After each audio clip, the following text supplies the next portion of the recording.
Hello, champions of Azeroth. The night is drawing near, and your journey has ended. Tonight, I'm going to help you rest with some folk and fairy tales of Azeroth. We are on Chapter 3, Lay Down My Bones by Alyssa Wong. The night I stole the Wailing Bone. I waited until the rest of the caravan was asleep, lying in my bedroll and pretending not to hear the steady drip, drip, drip of water on the wagon canvas. My parents snored at one end of the wagon, their whiskers fluttering with every breath. They slept with their backs turned to each other, their large, soft tails curled angrily away, pulled tight against their bodies. I slid free of my blanket and crept past my pile of sleeping younger siblings, carefully not to wake them. There were 5 of them, all still kits, with giant paws and oversized, pointed ears. Looking at them made my heart hurt. As the eldest, just a year shy of adulthood, I spent much of my time watching over them. Even now, in the dark, they look exhausted. No one had slept well in ages, not with the constant sound of dripping water on our ears. When I parted the linen flaps and gazed up at the sky, it was clear and bright with stars. The desert sand beneath the wagon was dry. Drip, drip, drip. My ears twitched. The wet, persistent sound followed me to Elder Cooling's wagon, which rested at the head of the caravan. It was easy to quietly undo one of the heavy side flaps, now more patchwork than hide, and even easier to slip inside. As Elder Cooling shifted listlessly in her sleep, I padded towards the caravan's wooden trunk along the far wall. Most objects in the caravan had multiple functions, shifting easily between uses. This trunk was a rare exception, crafted for only one purpose. Gently, slowly, I lifted the lid. There, nestled on a bed of gauzy fabric, lay the Wailing Bone, our caravan's only heirloom. Older than the oldest wagon, it was the length of my forearm, as thick around as my wrist. Its surface was carved with an ancient poem, written in a script that few Volpera could read but all could recite by heart. Wander, roam, bring me home, down paths at my behest, amongst the stones, lay down my bones, so I, at last, may rest. As I looked at the Wailing Bone, my stomach twisted. Not even the dark could hide the fact that the Wailing Bone had been snapped in half. The 2 halves had been pushed together, but there was an ugly, jagged crack between them. Elder Coolant snorted, and I froze, my paws hovering over the wooden chest. But she rolled over, lightly snoring, and I was able to breathe again. I leaned in, and after a moment's hesitation, touched the bone. The gentle, persistent dripping was gone, and suddenly I was being sucked under a river's surface. The breath ripped from my lungs. My head was filled with the roar of rushing water. My throat closed up. I fought to breathe, choking on nothing. I felt as though clawed hands gripped my shoulders from behind, and a phantom voice snarled in my ear. No rest. Never rest. I managed to yank my paw away.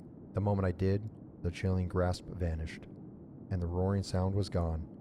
In its place was a soft drip, drip, drip that had followed the caravan for the past month. I shuddered. Clearly, handling the bone was a bad idea, but tonight was already full of bad ideas. What was one more? I carefully avoided touching the Wailing Bone again as I rolled its halves up in their gauzy cloth. I shoved the parcel down my shirt and slid back out of the wagon. From there, I snuck a riding hyena, my hyena, Isha, and her tack out of the dens, and together we looped across the sands, out into the wilderness of Vol'dun. The dripping sound continued to echo in my ears, even as the caravan grew small in the distance. Beneath my shirt, the Wailing Bone knocked against my ribs like a warning. No one believed in the Wailing Bone, not really. It was a silly tale told to kids, the kind of traditions that adults played along to make the caravan elders feel important. Elder Rivu was the first to tell me the story of the Wailing Bone, back when I was little. The first Volpera was born from the desert's magic, he said, crouched before the campfire with all the young ones gathered close. Rivu's story times were a highlight of a childhood spent on the road. Sometimes he would even do shadow puppets with his claws. Our people roam all our lives, but when we die, the desert calls our body back to where we began. To help our spirits find the end of their journey beyond the veil, we follow the Wailing Bone. Follow it where?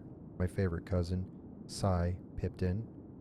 He was 2 years older than me, already starting to grow gangly while I remained short as a barrel cactus. We would wrestle and laugh and play as often as we could. Sai was clever and mischievous in a way that I aspired to be, and I was glued to his side like a shadow. Rivu smiled kindly. He had led the caravan for decades, guiding us safely through the Vol'dun desert. We go wherever the Wailing Bone guides us, Sai. Sometimes the journey takes a day, sometimes it might take weeks. The journey is hard and it takes great patience, but when the Wailing Bone begins to cry, we know we found our loved one's final resting place. Someday, it will be your turn to hold the Wailing Bone and send my spirit home. What if the bone doesn't cry? I asked quietly. Both Rivu and Sai glanced at me. I didn't speak up often, but this time I had raised my voice.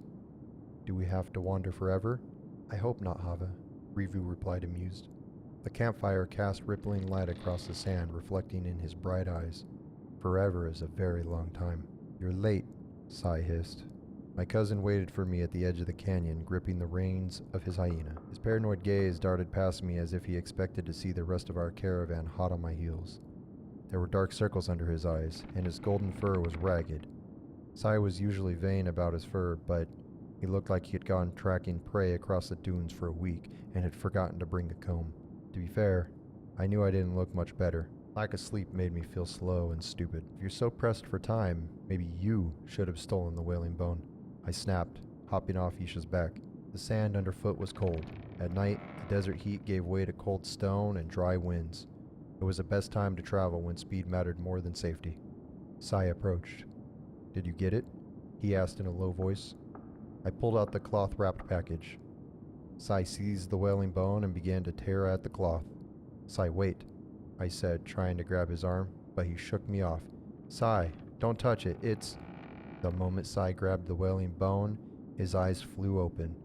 A strangled scream left his mouth, but it sounded wrong, garbled, like he was howling underwater. His body froze up, claws curved in rictus around the bone. I tried to shake him, but he didn't move. There was no time to think. I slammed into Sai with my shoulder, knocking us both into the sand. The Wailing Bone flew past us, its two broken ends bouncing in opposite directions. Sai gasped for breath.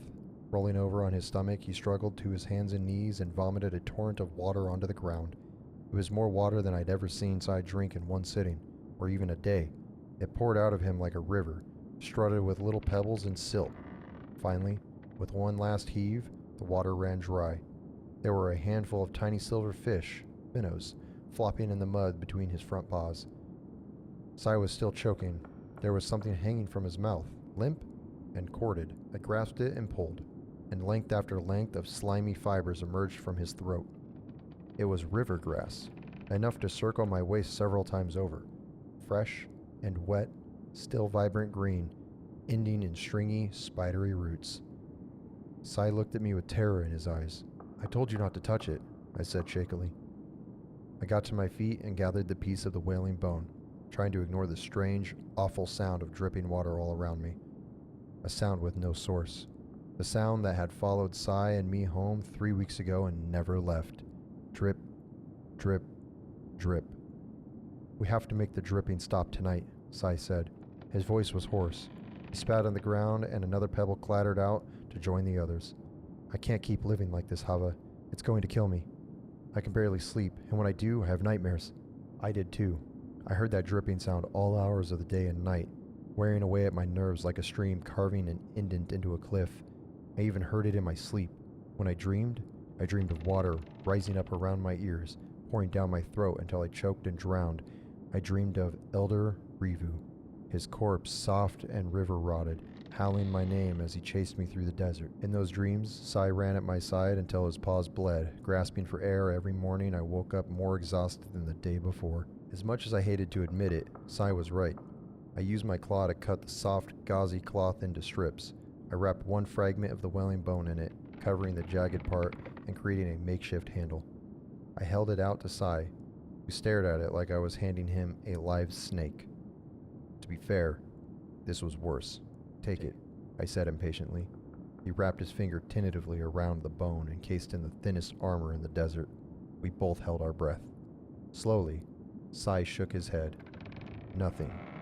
No water, no drowning, no voices. The tightness in my chest loosened just a bit. I quickly wrapped the other half of the Wailing Bone, holding it tightly. Its jagged, broken edge bit into my palm through the fabric. Together, Sai and I turned to face the canyon up ahead. It cut a giant gash into the desert, an open wound in the face of the rock. Somewhere in there, a river wound through the rock like a crooked tail of a scorpion, glistening beneath the moon, still swollen from the spring rains. We left the hyenas behind and began our descent, picking a path down the canyon's throat. As Sai followed me, the Wailing Bone in my hand began to shiver. Elder Rivu had been right about one thing. When he had passed away, the caravan had entrusted Sai and me with the Wailing Bone.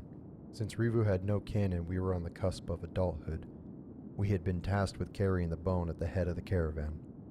We perched on the driver's seat of Rivu's wagon and traded off Wailing Bone duty, pointing it out toward the desert and slowly moving it back and forth, ears cocked for the slightest hint of sound. At first, it was exciting. It was our first time seeing the Wailing Bone outside its shroud, and the responsibility made me feel important. But no matter where or how far our caravan roamed, the bone refused to cry. Everyone was exhausted and impatient, including Sai and me, our arms achy from holding them outstretched for weeks. Elder Rivu's body lay behind us in the wagon, wrapped in an oiled canvas sheet with desert flowers and herbs, slowly decomposing in the blistering heat. The smell was awful. Try as the plants might to dispel it. When a flash flood struck, sweeping through the dry, cracked land, I half hoped it would sweep Rivu's wagon away too. No such luck. Our wagons were sturdy and cunningly made, able to withstand the torrent of water. I'd never resented them more. When I voiced my complaints to Sai, he narrowed his eyes in consideration. "There's a canyon not far from here," he said. "The riverbed's usually dry, but the flash flood will have filled it up. If we put Rivu's body in the river, the current will do our job for us. It'll probably carry him to his final resting place, and no one will ever be the wiser." I glanced back at the closed wagon flap, dread and hope building in my chest. The bone will know. "Will it?" Sai countered. "It's a bone. We don't even know if it works." I must not have looked convinced because he drew himself up, his tufted ears pointed forward. His fluffy tail flickered arrogantly behind him. "Look, Hava, even if the river can't take him to the right spot, it'll still carry his body downstream every rain. It'll trick the Wailing Bone into thinking he's still wandering with the caravan, searching for his resting place. Trust me, it's brilliant." Of course I trusted him. Clever Sai was always right, even when he wasn't. I had my doubts about his plan, but I was so tired of wandering the desert, and I just wanted to be done. I'd spent my whole life following Sai, so I followed him to the canyon that night with Elder Rivu's body strapped to my saddle. Only the stars witnessed us hauling him to the river's edge and throw him over. But the moment Elder Rivu's body hit the water, the Wailing Bone screamed. This was no low, wrenching sob. It was a horrible, piercing sound that tore through me, standing my fur on end. Sai and I turned just in time to see the Wailing Bone crack in half. Our caravan's precious heirloom lay in two pieces on the river bank, its halves aimed at us like accusatory fingers. The rest of the night was a blur. I remembered scrambling back to the caravan, telling my parents that we had followed the Wailing Bone to Elder Rivu's resting place on our own, that we'd buried him out amongst the bluffs. Sai made a big show of explaining how we had done it for the good of our kin, seeing how tired they all were from our long journey. I remember wrapping the broken Wailing Bone up tightly and stuffing it back into its trunk. The rest of the caravan sighed with relief, and we all laid down for a well-deserved rest. But the quiet comfort of night would be lost to us when the slow, malevolent sound of dripping water began. No one could find its source or make it stop.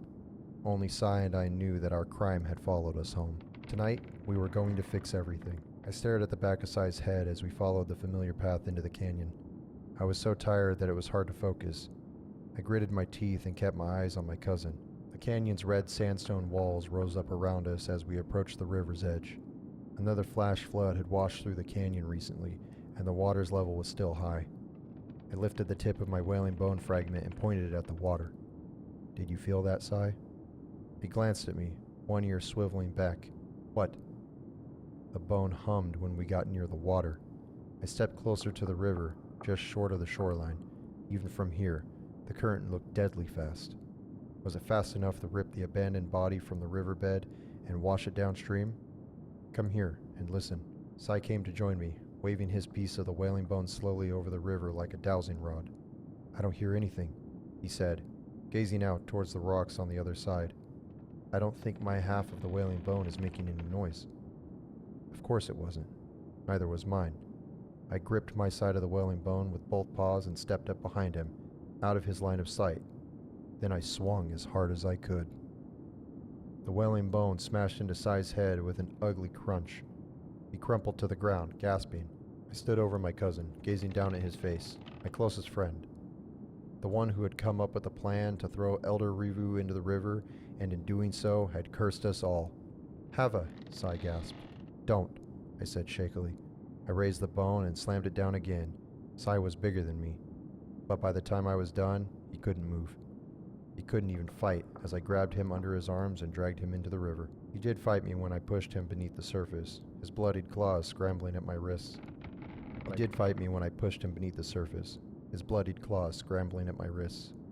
But I pressed the Wailing Bone against his throat and shoved him deeper into the water. My arms burned and tears poured down my face, but I held on. It felt like forever until the frantic bubbles stopped and Sai went quiet. When I let go, Sai's body should have floated. Instead, he sank quietly into the water, his blank eyes staring up at me until they disappeared into the depths. I stood panting, waist deep in the river, trying not to cry or throw up. I held both ends of the quiet, Wailing Bone, one in each hand.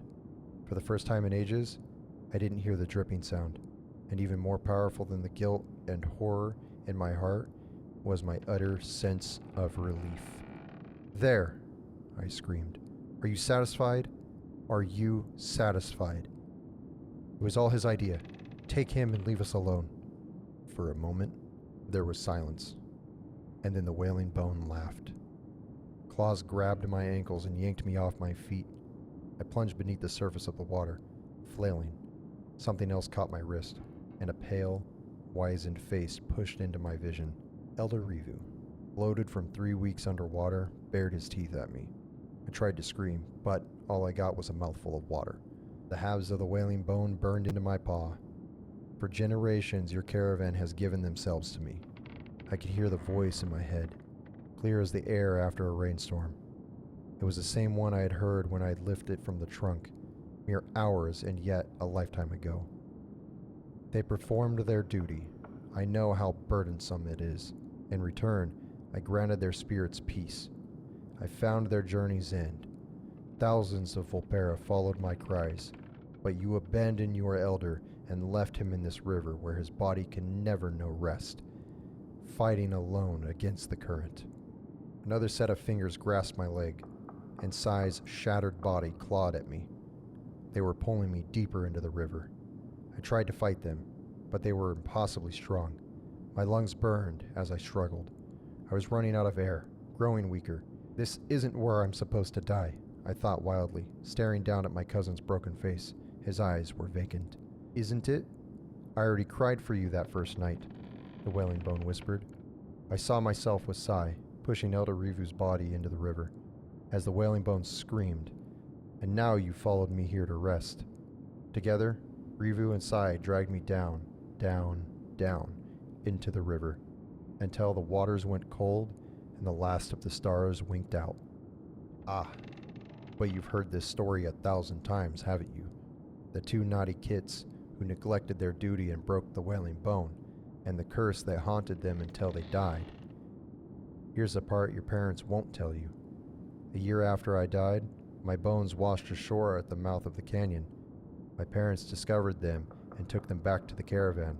They brought back Sai's too, or as many as they could find. His had been eroded and tumbled to pieces against the rock. They took me to Elder Kulin, and she carved that familiar, horrible poem into my surface. Now, when someone dies, I lead the caravan across the sands. I can feel the pull of the desert, and I cry and sob and scream. No one hears me until you reach the place where the dead can rest. But I can hear everything. I hear how tired you are of traveling with your grandmother's body. It's been weeks of wandering with no end in sight, and the caravan is getting restless. You haven't felt me stir in your paw at all. I've heard the frustration in your voice as you wonder how much longer this will take. And I've heard you talking with Een about how easy it would be to hide your grandmother in a shallow grave beneath the bluffs. It would be easy, but I would take care if I were you. If you're going to act a fool, remember, shirking your duties always has consequences, and a caravan always needs a wailing bone. Well, that was a rather interesting yet dark story about listening to your elders and making sure you do the things that you need to do. Thank you for joining me in my home tonight. Enjoy some ambience as you continue to drift off, and I will see you in the future.